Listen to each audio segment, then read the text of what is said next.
Good afternoon, ladies and gentlemen. Thanks for being here. I have with me today two special guests. On my left, the Secretary of the Department of Health and Human Services, Kathleen Sebelius. On my right, the Commissioner of Food and Drugs, Margaret Hamburg. She is the top official at the Food and Drug Administration. They are going to talk to you this afternoon at the top of the briefing about a new ruling on labels for cigarettes and tobacco products. What I'd like to do, as we've done in the past, is have them, they'll each make a few remarks at the top, take questions from you so that, and we can, all the questions you have for them, we can do at the top. I'll excuse them after 10 minutes or so, 15 minutes or so, then we can start again and I'll take your questions on other matters. With that, Secretary of Health and Human Services. Well, thank you, Jay, and good afternoon, everybody. Today we're here to announce a major new step we're taking to reduce the death and disease caused by tobacco use. New graphic warning labels that will go on all cigarette packs and on advertisements for tobacco products. Tobacco use is the foremost preventable cause of death in America and costs the U.S. economy about $200 billion annually in medical costs and lost productivity. Every day, approximately 4,000 American kids between the ages of 12 and 18 try their first cigarette. 1,000 of those children become daily smokers. For years, we watched in this country as tobacco rates fell. In 1965, over 42% of Americans smoked. By 2004, it had fallen to just under 21%, and that's good news. But despite the well-known risks, youth and adult smoking rates that had been dropping for decades stalled. So when President Obama took office, we decided that these numbers weren't changing and our actions had to change. And we're committed to taking steps that will help prevent children from smoking. So over the last 2 years, we've gone to work making it harder for tobacco companies to market to kids. We've restricted companies from using terms like light and mild on products and in marketing. We're supporting local programs to help people quit smoking and to stop children and adults from starting. And as part of last year's health care law, we gave Americans better access to counseling to help them quit smoking before they get sick.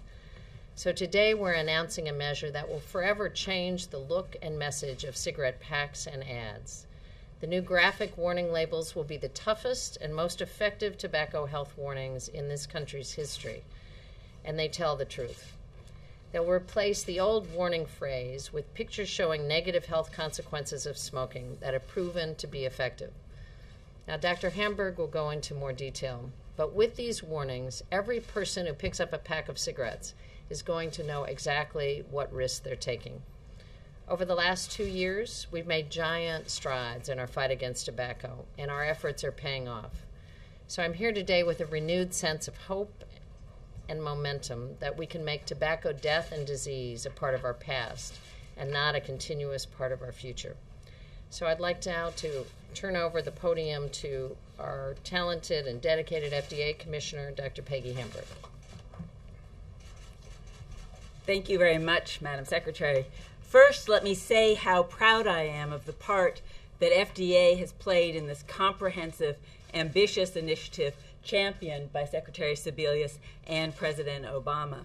We share a vision for a healthier nation free of the dangerous consequences of tobacco. The sad truth is that tobacco is the leading cause of premature preventable death in the United States, as Secretary Sebelius said, and an enormous source of avoidable disease and disability. The public health consequences are enormous, with an estimated 443,000 Americans dying each year, most of whom began smoking before the age of 18. Combating this national tragedy must be at the forefront of our public health goals, and that is why Congress and the President were committed when they enacted the Family Smoking Prevention and Tobacco Control Act. Since then, FDA has worked hard to implement that vision. We've taken important steps, such as banning the sale of fruit and candy-flavored cigarettes, which are especially appealing to children and youth, and for the first time requiring tobacco companies to tell us exactly what ingredients are actually in their products. Last November, the FDA unveiled the 36 images that would be considered for inclusion on every cigarette pack in the country for graphic health warning labels. And today we're publishing the 9 selected. These graphic warning labels represent the first major change to cigarette labels in 25 years. The final 9 images were selected based on a number of important criteria. We took into account public comment from approximately 1,700 stakeholders, including experts and industry, some of whom submitted scientific research studies. We also conducted a national study of our own to gauge people's response to graphic cigarette health warnings, actually the largest study ever conducted involving some 18,000 participants. We examined how effective the proposed warnings were at communicating the health risks, as well as the warning in terms of its ability to encourage smokers to quit, and if they discourage non-smokers, particularly kids, from ever wanting to smoke. Consider this. A pack-a-day smoker will see these labels more than 7,000 times a year. And kids who are under the impression that smoking is cool or glamorous will be confronted by a very different reality when they're tempted to pick up a cigarette pack 15 months from now. These powerful images, coupled with a valuable cessation resource, 1-800-QUIT-NOW, which will be on every label, will go a long way toward a time where we can and will make tobacco-related death and disease a part of America's past, not its future, in the words of Secretary Sebelius. Thank you so very much. Well, I'll go ahead and call on people who have questions. April? Secretary Sebelius, as it relates to these pictures, they're very graphic that we've seen. Do you think that the public will become desensitized at some point and you will have to step up the photos because after a while you keep seeing the same thing? You're not feeling the initial thrust that was felt. Yeah. Well, actually, the law contemplates a sort of users getting used to them, if you will, and gives FDA not only the authority but the direction to change them on an ongoing basis. So immediately after the launch of the first set of 9, we'll begin the studies to make sure that we are keeping people sensitized, and we have the authority then to move to a new set of labels. So we see this as a continuous. You're absolutely right. I think anytime you have a frozen image, what may seem quite shocking at the beginning, people get used to fairly quickly. Will they be more graphic in nature, or will they be along the same line? Well, I think the plan is, and I'm looking to Peggy if I give out incorrect information, she'll help me with this. But I think we will continue to test to see if they're making a difference. One of the things that was done with this 18,000 person survey was really look at different quadrants of population. Which are the ads that really hit kids? What appeals to or distresses pregnant women? What do men respond to differently? So we're trying to be very market sensitive, and I think that surveying will go on a regular basis. Dan, both of you. I was just wondering what the reaction was from the tobacco industry to this campaign, this effort. Well, we did engage the industry as we were developing the selections for these 9 graphic health warning labels. They were part of our public comment period, and of course we've had meetings with them. This will be a dramatic change in what a cigarette package looks like, no doubt about it. These warning labels are very graphic, they're large. Actually, the law even specifies that they take up 50% of the cigarette package, front and back, with color pictures, a printed health warning statement, and also the 1-800-QUIT-NOW line. So it will change the consumer response to a package of cigarettes. But frankly, that's what we want, that's what we're striving for, and that's what will make a difference for health. Just back to what I believe you said earlier, that at one point cigarette use was going down, then it stalled. Why did it stall? Did you look at what happened there?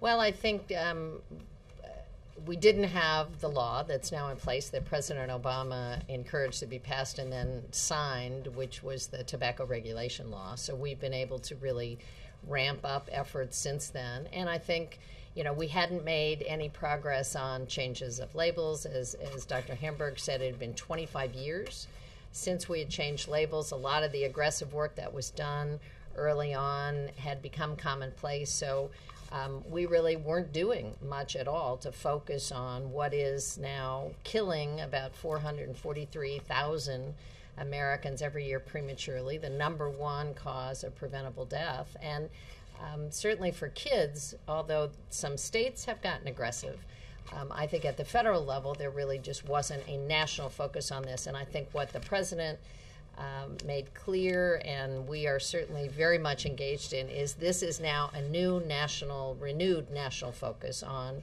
smoking cessation, and one that we think can pay off in dividends, in lives, and in healthcare costs. And we know it can because it's been successful in other parts of the world.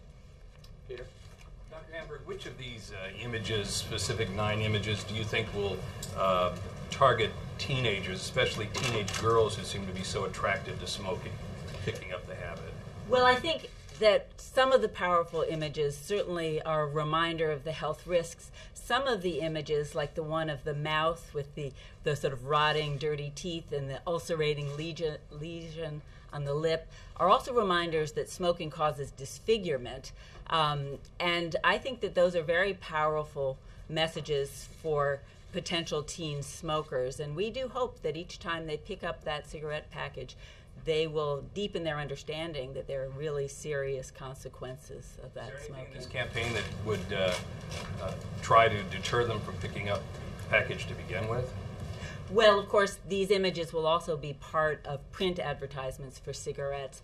But I think it's when we think about having a real, ongoing, sustained impact on public health and really bringing those smoking levels down, this is a very, very important activity, but it has to be part of a broader, comprehensive set of public health activities. And Secretary Sebelius has been, of course, spearheading a national tobacco control strategy that looks at how different components of government, working with partners at the state and local level and with partners in other sectors, can work together to make a difference for public health. Let me just end the teenage thing. I think there are a couple of things also. Somebody said when they first saw the warnings, these are really gross, and they are.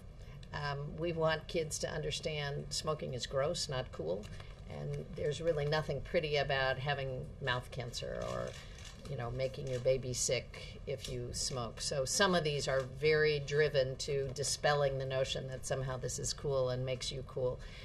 The other thing is, though, that we've done a very ramped up effort already on the second tier advertising. So it was not okay for cigarette companies to directly advertise to kids, but they were using lots of techniques about logos at concerts, appealing to younger generation with cool mottos, developing products clearly for a teen audience, not for an adult audience. And those are now also being banned. So we're not just looking at the packs, but all sorts of strategies to try and keep cigarettes away from our children.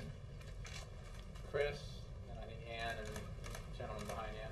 Madam Secretary, I have a question for you on a different topic. As I'm sure you know, the absence of nationwide data about the LGBT community's health needs and disparities has been a problem. Organizations want government assistance to address problems. The government insists on data to back up these requests, but the government won't collect data, so the LGBT community remains stymied. It's public knowledge that groups have been advocating with HHS to address the data collection issue. Specific things like including LGBT questions on the National Health Interview Survey and the Behavioral Risk Factor Surveillance System. You and the President have been advocates for evidence-based decision-making. What's the holdup here? Well, actually, it's a great question, and we fully intend to collect LGBT data. The problem is that it's never been collected, and what our folks came back to us with is we have to figure out, and we're working with providers and advocates right now to actually market test the questions, how to ask questions in a way that they elicit accurate responses, because collecting data that doesn't give an accurate picture is not very helpful in the first place. And there has been so little attempt either directly to consumers or to parents or to anybody else to ask questions about LGBT health issues that we don't even know how to ask them. So it is definitely a commitment. We will be adding data questions to the National Health Surveys, and right now we are looking at developing a slew of questions, market testing them, coming back and making sure we have the right way to solicit the information that we need. Secretary, on the cigarettes, if any other product in any other category killed 443,000 people a year, I can't imagine it being allowed to remain on the market. Do you see a day when cigarette smoking would ever be illegal? You know, I think that's up to the lawmakers to decide. This is clearly, as you know, if you looked at the history of passing the Tobacco Control Act, was a torturous path. It took a number of years, a number of fits and starts. There are people in our office who have been working on this for 20 years. So to say that this step was not a major hurdle to go over underplays, I think, the efforts of the past, and I think we will continue to collect the data and look at the information. I think the more people understand the health risks, hopefully we will be in a situation where not smoking will be the by far not only preferable norm, but there will be a lot of consumer pressure, which there already is. I mean, people are now insisting that they don't want to live in housing projects where there are smokers. They don't want to be in open spaces, knowing a lot more about secondhand smoke, that it isn't just the smoker, it's people affected. So I think there's a growing awareness that this is very dangerous and that tobacco is unique. But the Surgeon General, a former Surgeon General, wanted to, foresaw a smokeless United States, and that's never going to happen, is it? I really can't tell you. I think we're making some great strides.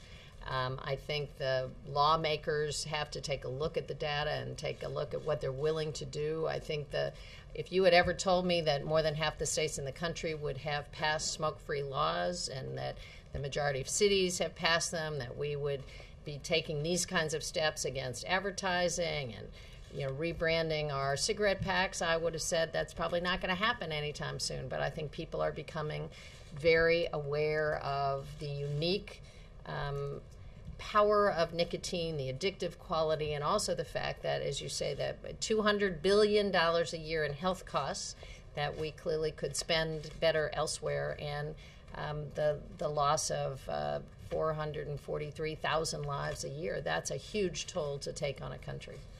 Yes, sir, and then we'll do one more check.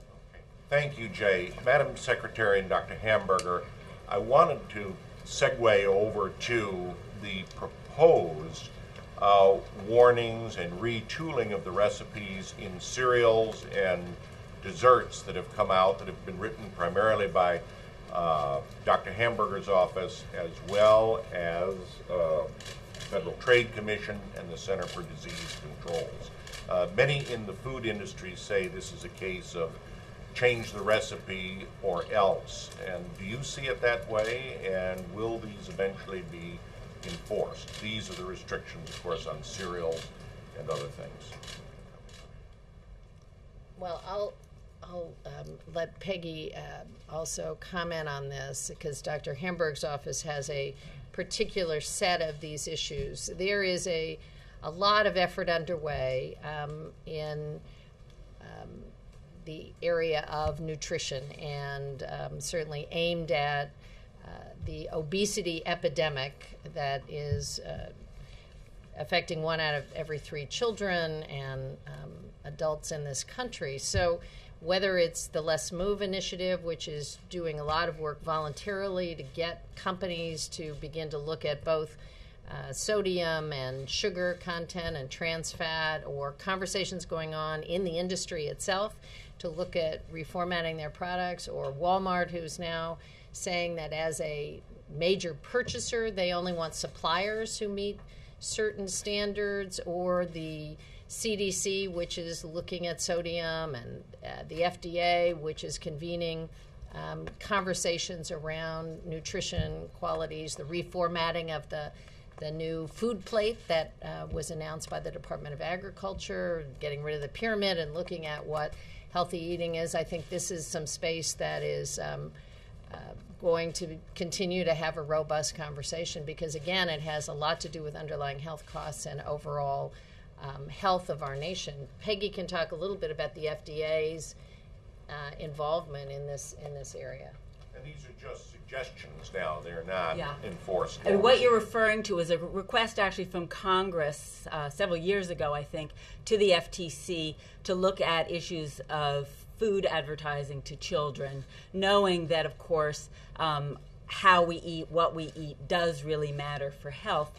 The FTC put together a working group that included the FDA and other components of government to look at some of the issues, and voluntary recommendations to industry have been put forward for further discussion. And it's an important discussion to have because we need to work with industry to be able to provide consumers, parents and children, all of us, with the best possible information about nutrition and health so that we can all make good choices in terms of promoting and protecting health. So you're not saying, as the grocery manufacturers do, this is a case of make these changes or else?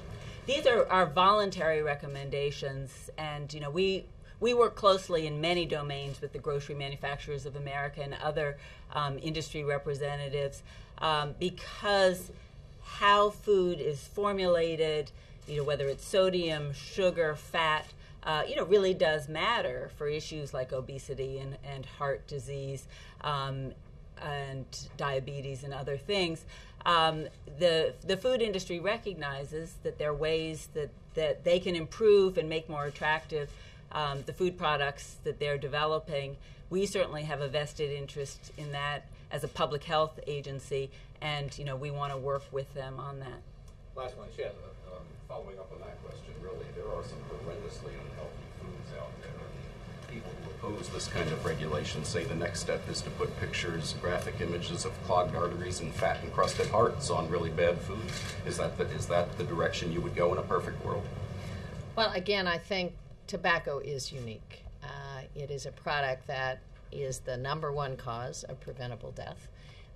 We know that there are strategies that can be very effective because they've been in place. We also know that we've been stalled in this country. So I think this effort about tobacco regulation, efforts around tobacco cessation has been decades old and is something that is a unique situation.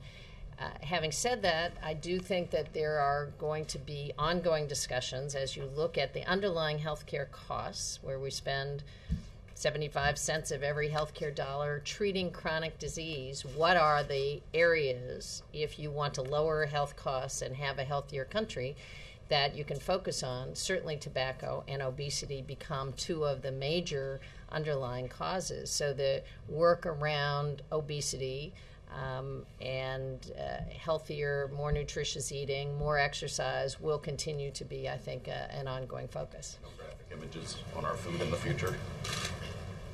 Just lots of celery stalks and broccoli. Thank you, Secretary Sebelius, Commissioner Hamburg. I appreciate it. Thank you all. Okay, so let's start anew. I just want to, obviously you all got the announcement that we sent out that the President will be addressing the nation from the White House tomorrow evening at 8 p.m. to discuss his decision about implementing the plan for drawing down U.S. forces from Afghanistan. And with that, first question. Is that going to be from the Oval Office? We will announce when we're ready which location within the White House, but it will be in the White House. Has the President decided on what it is that he will be announcing? He has made his decision, yes. And what is his decision? Okay, I'll tell you. I'll leave it to the President to make his announcement. I will make the point, however, that the President, this is obviously an issue he knows backwards and forwards. It's something he's been engaged in intensely for a long time, and this has been a process, as I've pointed out on a number of occasions in the past, that wasn't just started anew in the last few weeks. He's been chairing regular monthly meetings of his national security team, including our senior military and civilian leaders in Afghanistan since he initiated his policy in December of 2009. He has obviously in the last few weeks, as I've talked about from here, had discussions with members of his national security team about various recommendations to take under consideration as he makes the decision on the pace and slope of the drawdown that will begin next month. I'd also like to say that there's been a lot of speculation, and I think it's testament to the fact that every story has a different answer on what he's going to announce, that the stories you're reading are speculation, and that the president's decision will be known when he announces it. In fact, a lot of those stories came out before he had even finalized his decision. Will his speech cover the disposition of all of the 30,000 surge troops? Will we know? Again, I will leave the announcement to the president, which he'll make tomorrow evening, 8 p.m. from the White House, in an address to the nation, which we hope a lot of Americans will tune in to watch. The parameters of the decision involve the beginning of the drawdown of U.S. forces. As you know, we ramped up in a surge the number of forces in Afghanistan, and we are at that peak point. And the president identified in December of 2009 that made the commitment that forces would begin to draw down in July of 2011. He is keeping that commitment, and that's what he will announce tomorrow evening. The other point I would make is that in Lisbon at the NATO conference last year, the NATO identified 2014 as the year when final transfer of lead security authority to the Afghan National Security Forces would take place. So this is within a framework of the gradual transition of security lead to the Afghans. It's begun already in some places, but it will progress over the next several years, and obviously as that happens, troops will be drawing down. But the decision that he'll announce tomorrow will focus in the first case on the beginning of that drawdown.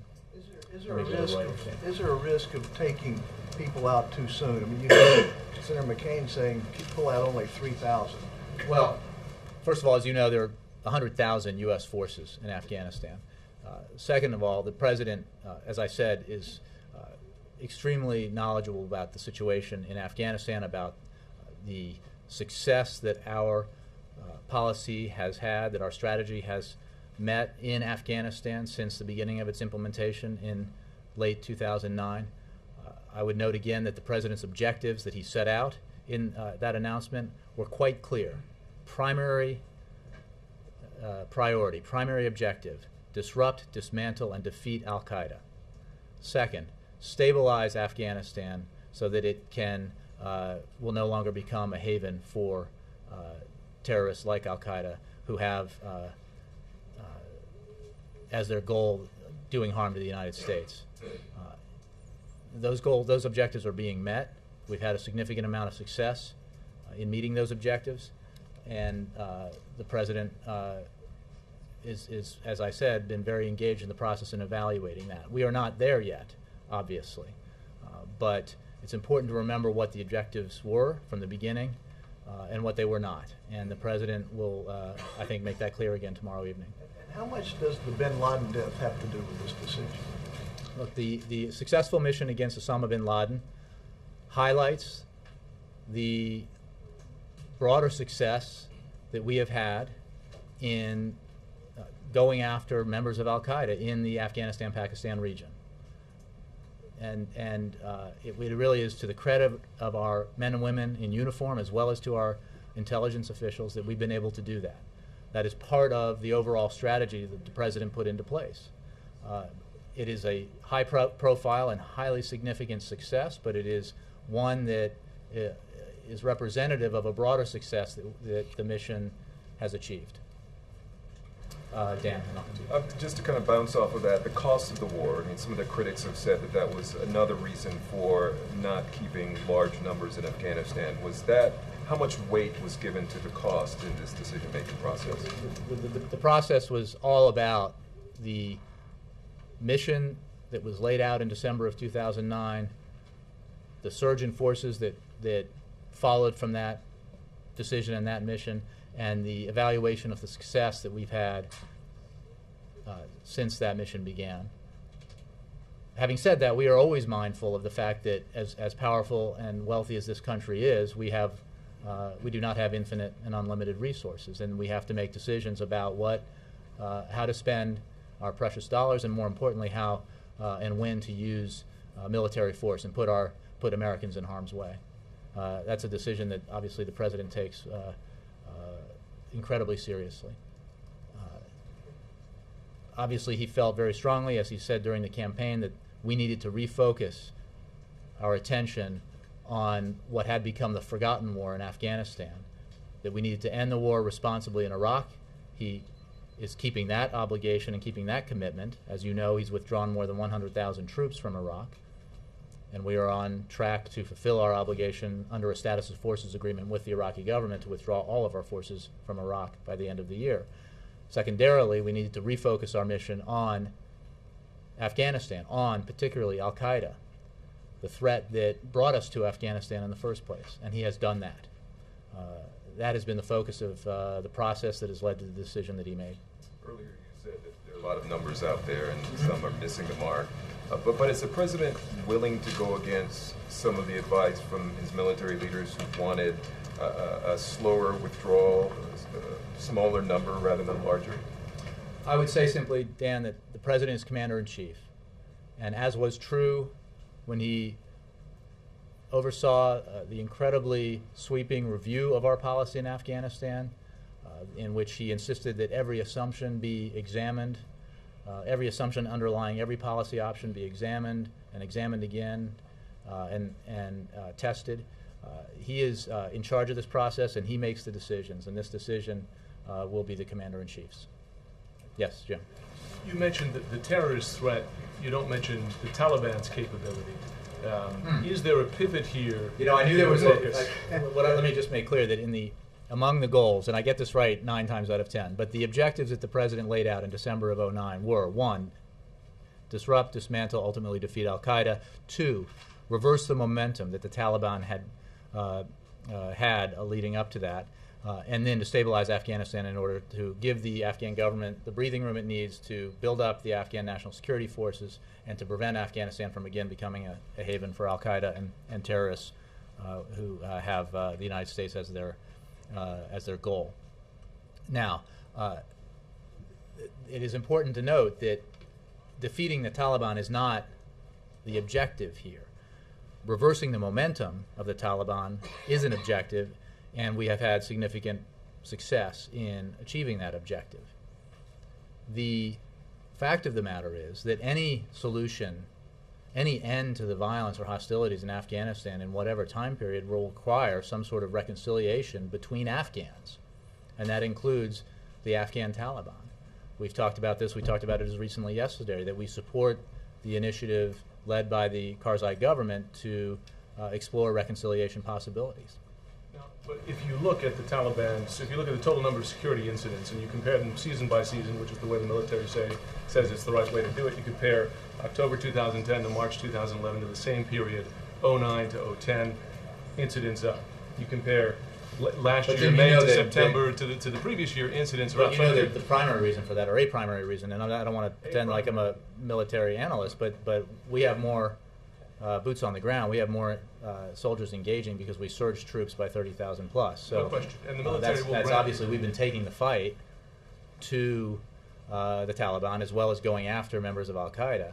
And that has been why we've had the success we've had and the progress we've made. No question. And the military will say that because of increased activity. But I'm just curious, what indicators, hard indicators, was the President looking at to indicate that the Taliban has lost the momentum? If these numbers again, I think that the engagements reflect the fact that we have been more aggressive in engaging the Taliban and in securing territory, and in the success we've had in the South in particular. The progress that we've made in achieving the goal of breaking the Taliban momentum is I think, been articulated by members of the military, including the commanding general there. So obviously we are keenly aware of the fact that this progress is not a done deal, that the mission is not fully achieved, and that's why the mission continues. And that's why the President supported the process outlined by NATO in Lisbon, that the full transfer of security lead would not occur until 2014, that this was a gradual process as the Afghan national security forces become more sophisticated, become more capable, and more numerous, that transfer could continue to take place. Just because you mentioned reconciliation, you're aware of recent stumbles. Have U.S. officials or their intermediaries heard anything from reputable Taliban leaders, ones that they believe speak for the Taliban, that they're interested in reconciliation? Well, I don't have. I'm not able to speak with specificity about meetings. I think it's important to point out that this is an Afghan-led process, because this is not reconciliation between U.S. Forces or U.S. personnel and the Taliban. It's a reconciliation between Afghans, between the Afghan government, representative of the people, and the Afghan Taliban. And that process is being led by the Karzai government, not pretending that it's an easy process, but it is an important one that we do support.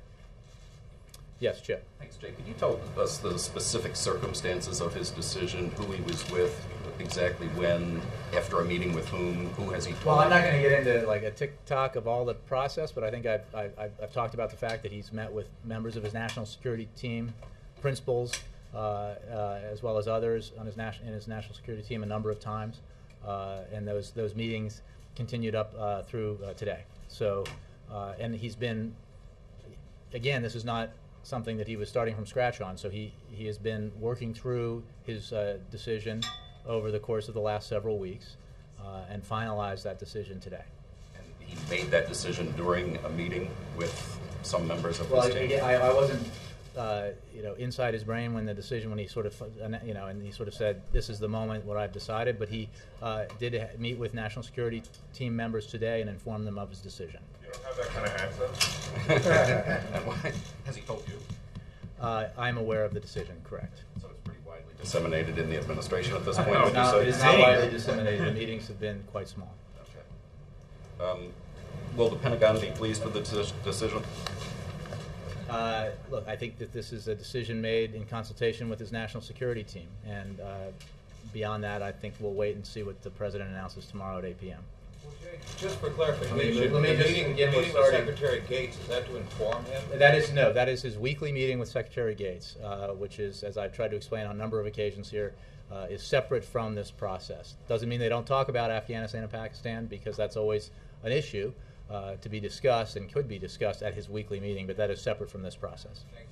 Yes. All the president's senior military advisors, national security advisors, at least comfortable with the decision? I don't mean agree. I think this is a variety of the question that Chip just asked, and I think that this is a process where the president consulted with all the senior members of his national security team and made a decision. And obviously, Commander-in-Chief makes this decision. It's also important to recognize that this is the implementation of a decision that he made after a thorough review of our Afghan policy back in the fall of 2009.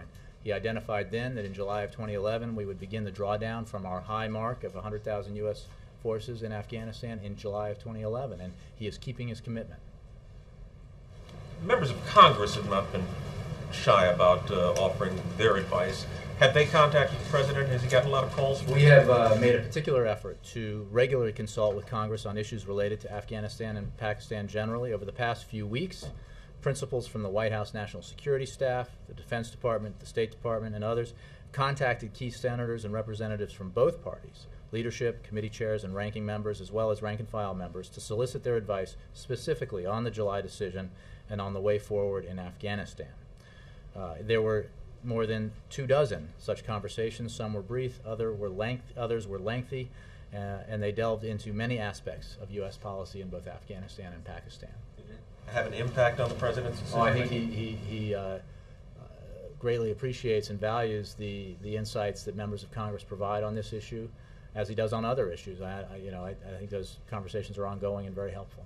And what is the president going to talk with his outgoing defense secretary about today? Is this the last time they'll have this meeting? I'm not sure, actually. I think the defense secretary's last day is June 30th, so we might have a weekly next week. I don't know if this is the last one or not. We don't read out those meetings. The president, you might make an well, it also hasn't happened yet today, but the president obviously appreciates Bob Gates' service immensely, and as he said when he made the announcement about his new national security appointments, the fact is he convinced Secretary Gates to stay. even longer than Secretary Gates originally indicated he would be able to do that, and the President greatly appreciates the service. Yes, sir. Excuse me, Ron Mott, NBC. This morning, Secretary Gates said that the public sentiment was going to have to be a factor in the President's decision. So how much consideration did the President give to the viewpoints of the American people on this war? Well, I think we're all aware of what the public generally thinks, but I think the public is interested in the right policy and a policy that is succeeding in achieving its very clearly specified goals. And that is, as I said, disrupt, dismantle, ultimately defeat al-Qaeda, reverse the momentum of the Taliban, stabilize Afghanistan enough to give it the space to train up its forces so that it can ultimately take over security of its country. As the President has said, and said during the campaign as well as President, we are in Afghanistan because al-Qaeda attacked the United States and took nearly 3,000 lives, innocent lives, on September 11th, 2001. In some ways, you could say we lost our focus a little bit in the previous years before this President came into office. There was always a reason to be in Afghanistan, and there was an objective to accomplish there. And we are moving steadily with great focus to achieve our goals.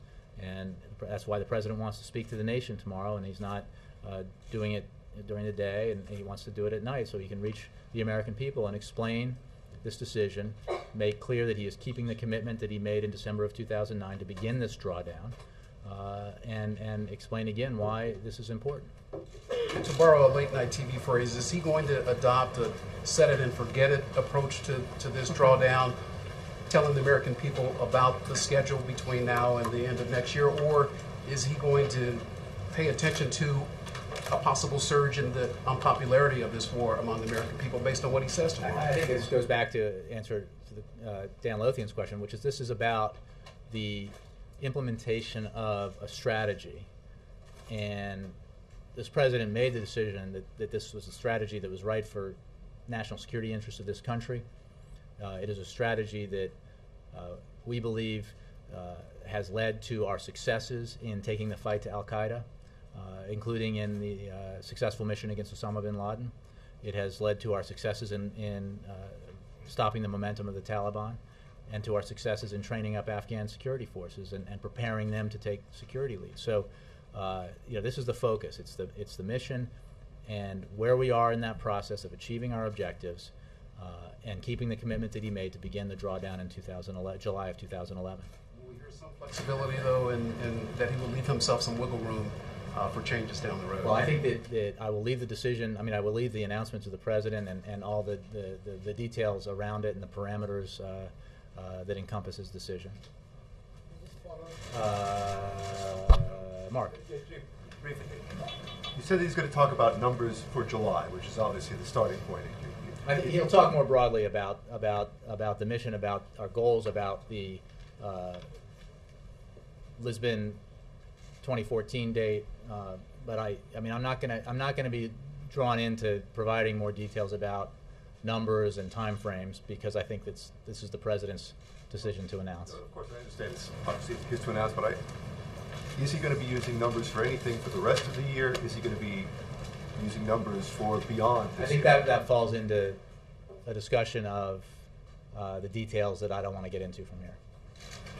Jay, you just addressed the question of the concern about whether the President possibly withdrawing too many troops for some people's taste. But today, Carl Levin was saying anything less than 15,000 is not significant. Could you just kind of speak to that? Well, I think the President will make the decision that he believes is the right decision as Commander-in-Chief. And obviously, he has thought quite a bit about the objectives in Afghanistan, the decision he made to send additional U.S. forces to put more men and women in harm's way to achieve these objectives, and where we are in the process of meeting those objectives, and how that affects our ability to draw down. There was never a question, because he made the commitment that we would begin the drawdown in July of 2011.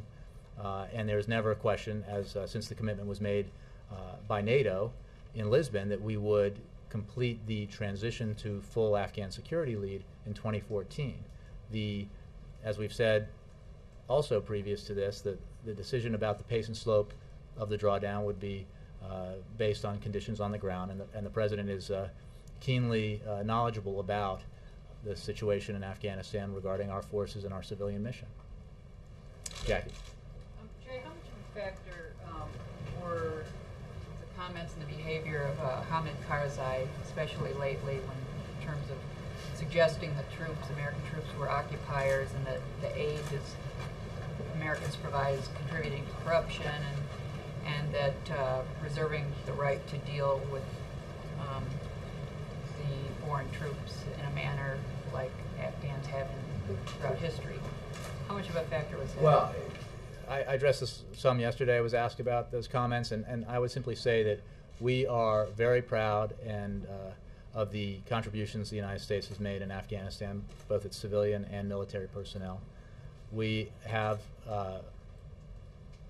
for a number of years now, obviously, heard the concerns that President Karzai has expressed about civilian casualties and other issues, and we have engaged with him on those because we share the desire to reduce civilian casualties as an example of one issue that has been sometimes a focus of contention.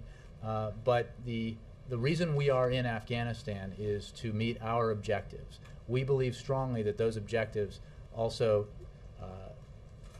are shared by the Afghan people and by the Afghan government. Al-Qaeda is no friend of the Afghan people or the Afghan government. The need to reverse the momentum of the Taliban is a need, I believe, that is supportive of and shared by the Afghan people and the Afghan government. And obviously stabilizing Afghanistan and allowing them to build up their security forces is also a goal that we share. We obviously have disagreements, and we discuss those with members of the Afghan government, with President Karzai. But our objectives are clear. And no, this is not, obviously, as you know, this is not the first time I've had a question like that, even since I've been here. And we're very clear-eyed about what we're doing and what we're trying to achieve in Afghanistan, and this decision has been focused on that. Hans. Yeah, yesterday when we asked you about the Walmart decision, you didn't really have anything. Wondering if you guys have digested that, and if the President's said anything, or what your views on that are today. Well, the President's aware of it. Obviously, I have not had a discussion with him about it. I appreciate the question, and I would just make a couple of points. One, as I said yesterday, the United States was not a party, was not involved in the Supreme Court's Walmart decision. But what the decision underscores in our mind is the importance of moving forward with legislation that will address the problem of pay disparities between men and women comprehensively rather than case by case. As I said yesterday, ending pay discrimination is a key priority for the President, and that is why signing the Lilly Ledbetter Fair Pay Act was one of his first acts. It is also why he continues to call for new legislation. In particular, the President has called for Congress to enact the Paycheck Fairness Act, which, as you may remember, the House passed over 2 years ago, but the Senate did not, coming only two votes short of closure. So that legislation has been reintroduced, and we call on Congress, we urge the House and the Senate to take action because we think it's very important. So the decision adds urgency to the President's legislative agenda? I would say that it reminds all of us of the need to, yes, pursue a legislative. Well, no, I think it adds urgency to the need to. I mean, it reminds us that we need to do this. That we need to do this in a comprehensive way and not on a case-by-case way. Can I follow up on that really quickly? Sure. The case, while yes had this undertone of gender discrimination, was actually primarily about the ability of workers to bring big class action suits like this to big companies. Does he have any comment on that aspect of the case? I don't have a comment on that aspect of it, and I again would note that we were not party to the case. But on the issue of disparity in pay, the President feels very strongly, and that's why he has supported measures in the past and action by Congress in the past, and why he calls on them to act again. What about April? What about Jay, I'm sorry. Jay, going back on the issue of the withdrawal. You okay? I am now. Thank you for asking. Going back on the issue of the withdrawal, will the President's initial numbers satisfy those who are war-weary in this nation? The President will keep the commitment he made in December of 2009 to begin the drawdown of U.S. forces from Afghanistan next month. There are a lot of factors that go into this decision, factors that he has considered deeply and seriously. And I will not prejudge from here how his decision will be viewed by different segments of society. But you can believe that it will be a decision made on the merits, on what he views as the successes that we've had in the implementation of his strategy, the distance we still need to go in implementing that strategy between now and transferring full security lead over to the Afghans. And it will be a very thoughtful and reasonable decision based on a thorough assessment of the situation and conditions on the ground. And did he talk to any congressional leaders after those in the administration talked to them and passed on information to them? Did he pick up the phone himself and talk to anyone? Well, it's entirely possible that he had individual conversations, writ large. The White House and other senior administration officials from Defense Department, State Department have had these conversations with members of Congress. I'm sure, I just don't have a readout to give you. I'm sure the President had conversations with members as well. Yes, sir. Just want to ask my question. So that's my question. Another subject regarding Morocco. So the King has last speech last Friday in which sweeping a lot of reforms. And there are a lot of reports that assess this speech as a model for democracy in Islamic and Arab world. So how the White House evaluate this reforms?